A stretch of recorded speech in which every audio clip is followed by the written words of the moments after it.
Bienvenue dans l'Africa Newsroom. Nous sommes ensemble pour une heure de décryptage de l'actualité africaine en direct. Et en cette semaine spéciale Togo, notre dossier du jour sera consacré à la lutte contre le chômage des jeunes. Au programme également, la guerre est déclarée au sein du Congrès national africain. Jackson Tembu, chef du groupe parlementaire, appelle à la démission du président Jacob Zuma. Et puis après le Burundi et l'Afrique du Sud, le Kenya pourrait être le troisième État africain à se retirer de la Cour pénale internationale. Pour nous accompagner tout au long de cette émission, un invité, M. Gilbert Bawara. Bonsoir. Vous êtes ministre de la fonction publique, du travail et de la réforme administrative au Togo. Merci d'avoir accepté notre invitation. C'est un grand plaisir de me retrouver à nouveau sur le plateau de Africa 24, d'échanger avec vous et avec les autres intervenants sur des sujets qui sont importants, notamment le Togo, le chômage et, je dirais plutôt, l'emploi pour les jeunes. Avec nous également sur ce plateau, M. Edmond Kandonou. Bonsoir. Bonsoir, madame. Alors, vous êtes professionnel du bâtiment et membre de la diaspora togolaise. Merci d'être avec nous. Merci, madame. Merci pour votre invitation. C'est un plaisir pour moi d'être sur votre plateau et de pouvoir discuter avec tous les autres membres du plateau, échanger un peu sur l'actualité africaine. Puisque même si nous sommes à Paris, nous avons toujours les yeux rivés sur notre cher continent et surtout notre cher pays, le Togo. Absolument, et sans oublier notre éditorialiste Daouda Tal. Daouda, bonsoir. Bonsoir Graziella, un plaisir renouvelé. Bonsoir à toutes et à tous. Tout de suite, c'est l'info du jour.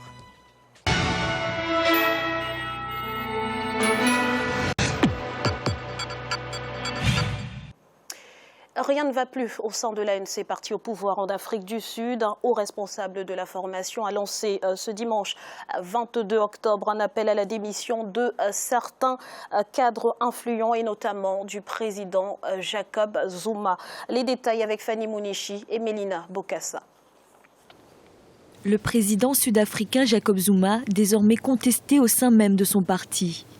Le chef du groupe parlementaire du Congrès national africain, Jackson Tembu, a appelé dimanche 23 octobre à la démission de l'ensemble du comité exécutif de l'ANC, ainsi qu'au départ du chef de l'État.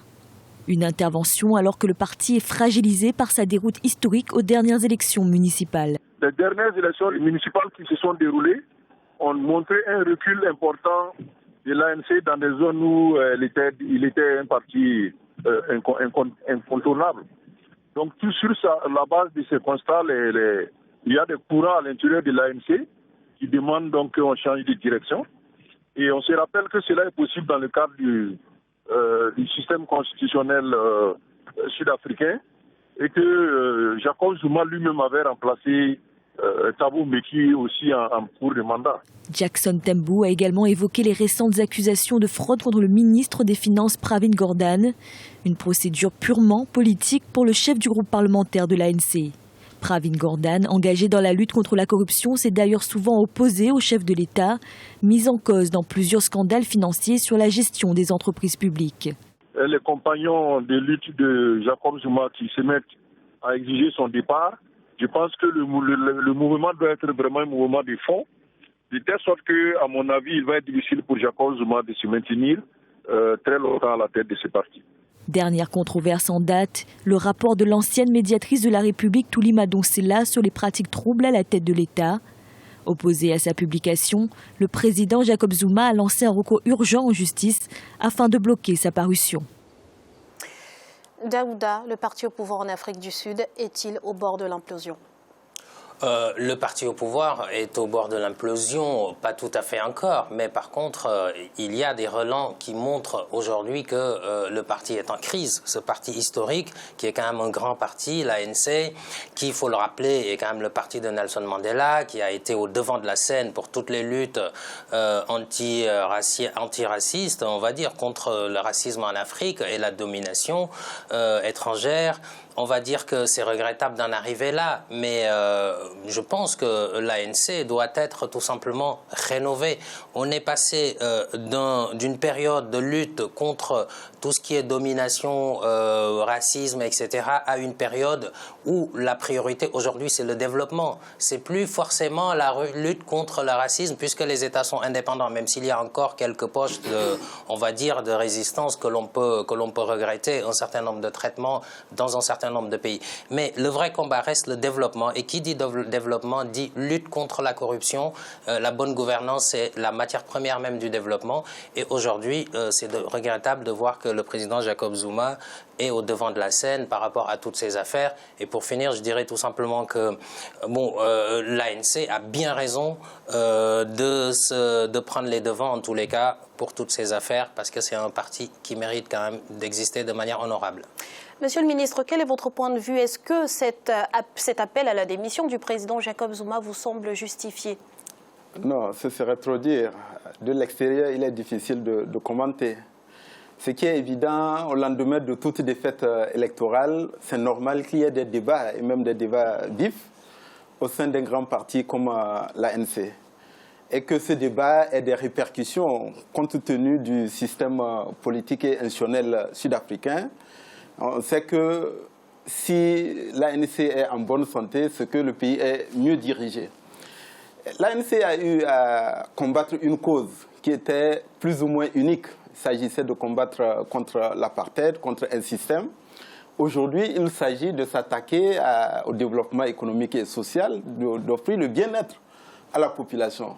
C'est un autre défi. Ça appelle d'autres exigences en termes de transparence, de bonne gouvernance et d'éviter tout ce qui peut entraîner des querelles intestines au sein d'un parti. Mais comme c'est un parti historique, nous ne pouvons qu'avoir confiance que l'ANC saura, à travers ce dialogue qui est légitime et qui est démocratique, surmonter ces difficultés, parce que l'Afrique a besoin d'une Afrique du Sud qui soit solide et qui contribue aussi à l'émergence de notre continent. Alors, pour revenir sur le président Jacob Zuma, Monsieur Kondonou, que pensez-vous justement de tous ces scandales qui ont éclaboussé le chef de l'État sud-africain?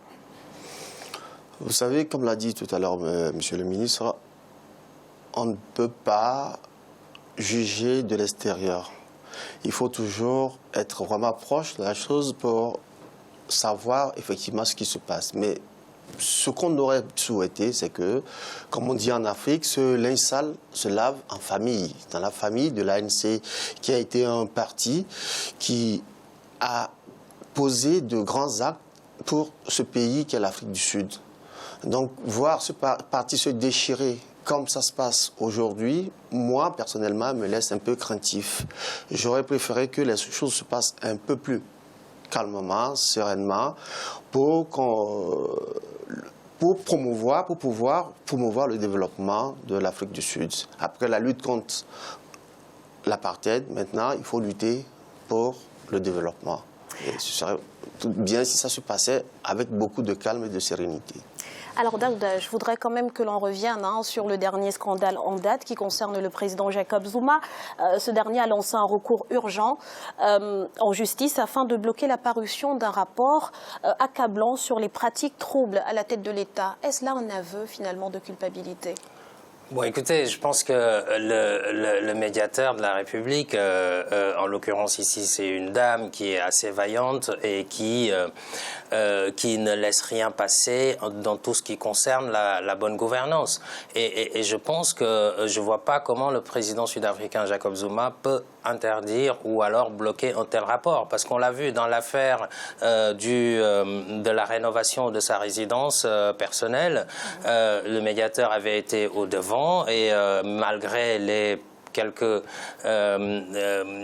plaidoyers pour pas que l'affaire éclate, on a pu quand même mettre ça au devant de la scène, en tout cas le médiateur en l'occurrence.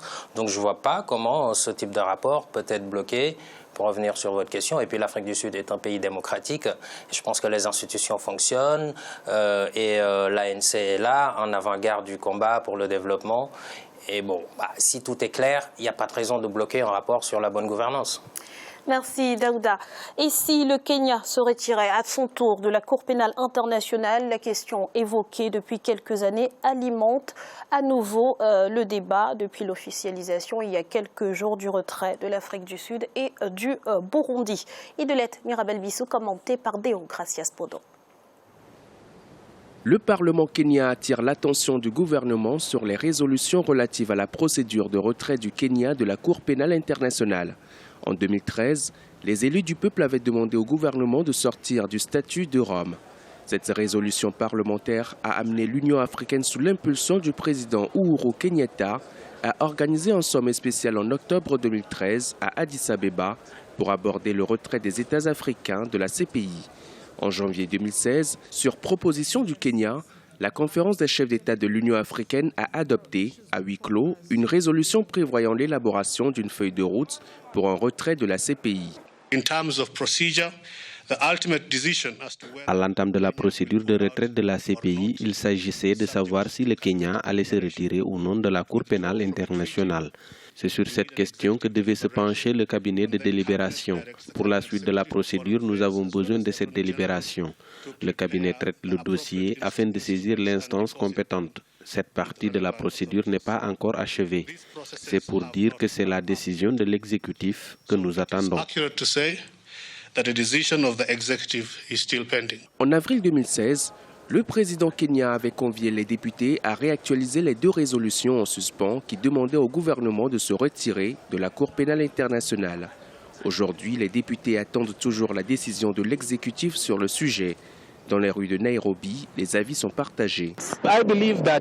Je pense que la CPI n'est pas parfaite. Je crois qu'il pourrait y avoir des lacunes, donc éventuellement des choses qui ont besoin d'être changées. Mais je ne pense pas que l'instance travaille uniquement contre l'Afrique. Son expérience judiciaire reste indéniable. Ce qui a touché l'Afrique, c'est de voir ses dirigeants traîner à la barre. Le retrait des pays africains de la CPI se fait au compte-gouttes. Pour l'instant, seuls le Burundi et l'Afrique du Sud ont matérialisé leur volonté de quitter la Cour pénale internationale. Même si la décision sud-africaine prendra effet dans un an à compter de la date de réception de la lettre adressée aux Nations Unies, la position de la nation arc-en-ciel reste inchangée pour l'instant. Alors l'Afrique du Sud, le Burundi, Daouda et peut-être bientôt donc le Kenya, les motivations de ces États africains à se retirer de la Cour pénale internationale sont-elles les mêmes, Daouda ? Bon, on peut dire que non, c'est pas les mêmes, puisque par exemple pour le cas du Kenya, il y a quand même un historique. Le président Uhuru Kenyatta et son vice-président avaient quand même été menacés de poursuites à la Cour pénale internationale. On va dire que pour le cas de l'Afrique du Sud, c'est pas le cas. Jacob Zuma, que je sache, n'a pas d'affaires liées à la CPI, mais bon, ça tient à d'autres raisons. On a vu récemment que Omar El-Béchir, qui avait fait le déplacement en Afrique du Sud, il y a eu un problème parce que, à tort ou à raison, Jacob Zuma n'a pas voulu le livrer. Et ça, beaucoup le comprennent également. Donc, ce n'est pas tout à fait les mêmes raisons, mais il y a un sentiment général qui se dégage. Et ce sentiment général, c'est que la Cour pénale internationale est une cour spécialement faite, en tout cas, si on regarde les statistiques et les affaires qui y sont portées, pour poursuivre des Africains. Donc, en l'occurrence, là, on peut dire 8 affaires sur 9 de mémoire concernent des Africains. Et donc, maintenant, de là à supprimer la Cour pénale internationale sans mettre quelque chose d'autre, une cour alternative en place qui fonctionne, là aussi, ça me rend perplexe, puisque moi je suis contre l'impunité. Il faut quand même garantir la justice à des victimes lors de conflits, de crimes de guerre, etc. Ça ne va pas être à la CPI sans doute, parce qu'il va y avoir un retrait plutôt massif, je pense, mais il faut que l'Afrique offre une alternative. Bien entendu. Maintenant, je dirais, pour finir là-dessus, que malgré tous les efforts qui sont faits pour charmer les pays africains au niveau du Conseil de sécurité et au niveau de l'ONU et au niveau de la CPI, ça ne marche pas parce que la procureure, en l'occurrence Fatou Bensouda, est une Gambienne. Le président des États parties de la Cour pénale internationale, c'est l'actuel ministre de la Justice sénégalaise, Sidiki Kaba.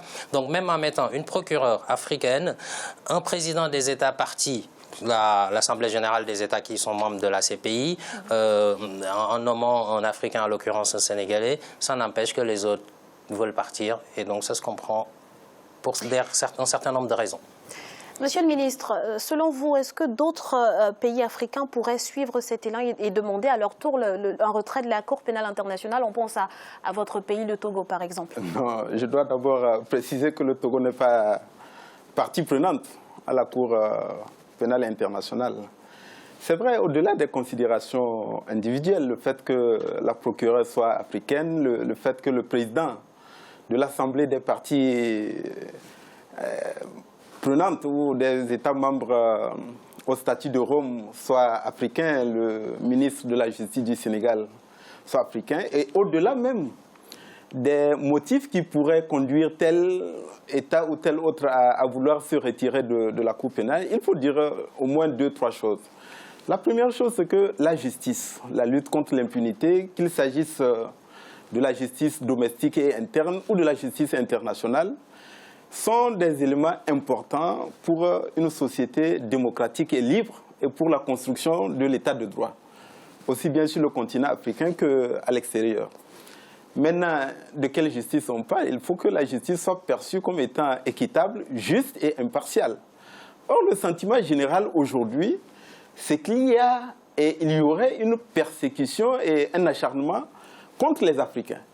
Quand on voit le nombre d'affaires qui sont traitées actuellement, au niveau de la CPI, on voit que pour les mêmes faits, identiques ou similaires qui se produisent ailleurs, rien ne se passe. La communauté internationale semble recourir à une politique de 2 poids 2 mesures. Donc ça crée un sentiment d'injustice au lieu de la justice que nous recherchons. Et je dois dire que quel est l'avenir de la CPI? Je n'en sais rien. Mais cette cour, il faut le préciser aussi, doit être complémentaire par rapport aux juridictions nationales.